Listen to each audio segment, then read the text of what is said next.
Assalamualaikum warahmatullahi wabarakatuh. Nama saya Fadil Rangga, absen 27 dari kelas MIPA 2. Akan menceritakan tentang biografi Nabi Muhammad. Pertama, Rasulullah SAW lahir pada tahun gajah, yaitu tahun di mana pasukan gajah yang dipimpin oleh Abraha Habasyah yang tengah ingin merobohkan Ka'bah.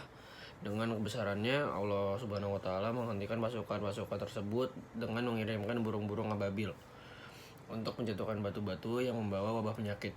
Kejadian ini terdapat di surat Al-Kahfi yang berarti pasukan gajah.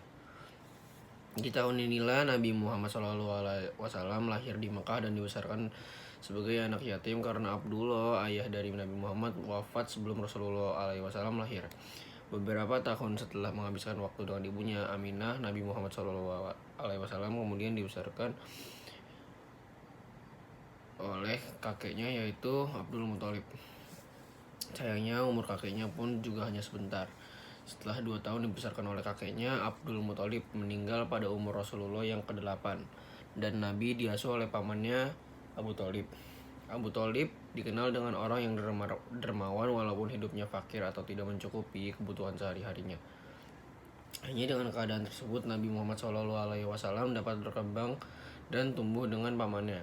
Sebelum menjadi seorang rasul, Nabi Muhammad telah mendapatkan beberapa karunia istimewa dari Allah seperti wajahnya yang bersih dan bersinar yang mengalahkan sinar bulan, tumbuh suburnya daerah tempat Halimah, dan itu merupakan tanda-tanda kebesaran Allah yang mendatangkan akan datangnya Nabi yang terakhir yang memiliki kedudukan yang tertinggi nantinya. Pada saat Rasul ingin mendapatkan wahyu pertamanya, Rasul mendapatkan sebuah mimpi malaikat Jibril menghampirinya. Rasul pun menyendiri di Gua Hira, tepatnya di atas sebelah Jabal Nur. Disitulah Rasul diperlihatkan bahwa mimpinya adalah benar. Walaupun Nabi merasa ketakutan, disitulah kisah Rasul dimulai. Disitulah tempat datangnya Nabi yang terakhir yang akan membawa kedamaian untuk seluruh umat.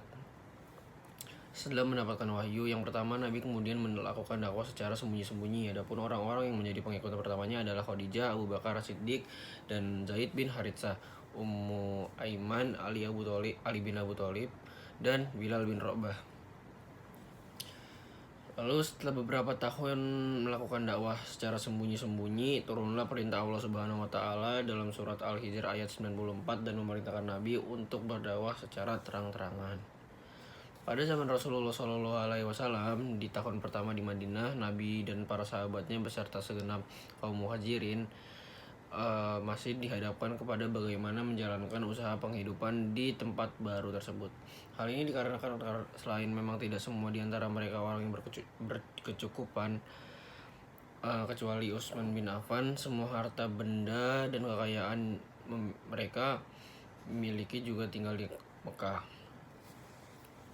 Saat kondisi kaum muslimin sudah mulai sejahtera, tepatnya pada tahun kedua Hijriah, barulah kewajiban zakat diperlakukan. Nabi Muhammad SAW mengutus Mu'az bin Jabal menjadi qadli di Yaman. Rasul pun memberikan nasihat kepadanya supaya menyampaikan kepada ahli kitab beberapa hal, termasuk menyampaikan kewajiban zakat dengan ucapan sampai bahwa Allah telah mewajibkan zakat kepada harta benda mereka yang dipungut dari orang-orang kaya dan diberikan kepada orang-orang miskin di antara mereka. Harta benda yang dizakati di zaman Rasulullah SAW yakni binatang ternak seperti kambing, sapi, unta, kemudian barang berharga seperti emas dan perak. Selanjutnya tumbuh-tumbuhan seperti cair, jelai, gandum, anggur kering atau kismis, serta kurma. Namun kemudian berkembang jenisnya sejalan dengan sifat perkembangan pada harta atau sifat penerimaan untuk diperkembangkan pada harta itu sendiri, yang dinamakan ilat. Berdasarkan ilat itulah ditetapkan hukum zakat. Lalu Nabi Muhammad SAW melaksanakan kurban saat melakukan haji wada di Mina.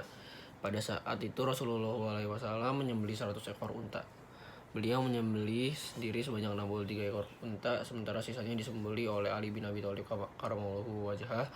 Seluruh hewan kurban tersebut disembelih setelah Idul Adha. Lalu kita lanjut ke peristiwa Isra Mi'raj. Pada tahun ke-11 era Nabi Muhammad SAW terjadi peristiwa yang menyedihkan.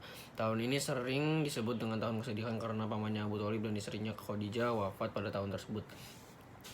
Setelah peristiwa tersebut, Allah kemudian mengutus malaikat Jibril untuk mendampingi Rasul dalam melakukan perjalanan di Masjidil Haram ke Masjidil Aqsa yang disebut dengan Isra, yang dimana setelah itu Rasulullah melakukan perjalanan kembali dari Masjidil Aqsa ke langit ketujuh yang disebut Mi'raj. Di situ Rasulullah mendapatkan perintah sholat 5 waktu yang diwajib dikerjakan seluruh umat Islam. Lalu kita lanjut ke wafatnya Nabi Muhammad. Pada saat sahabat Abu Bakar sedang tidak di Madinah, terjadi sebuah peristiwa yang sangat menyedihkan di mana Nabi Muhammad SAW wafat. Pada saat Abu Bakar diberitahu, beliau segera datang ke rumah Aisyah. Beliau mengucapkan pidato, "Ketahuilah, barang siapa yang menyembah Muhammad, maka sesungguhnya Muhammad ini telah mati, dan barang siapa menyembah Allah, maka sesungguhnya Allah tetap senantiasa hidup, tidak akan pernah mati." Quran Surat Az-Zumar ayat 30. Terima kasih. Itu saja yang dapat saya sampaikan. Kurang lebihnya mohon maaf. Assalamualaikum warahmatullahi wabarakatuh.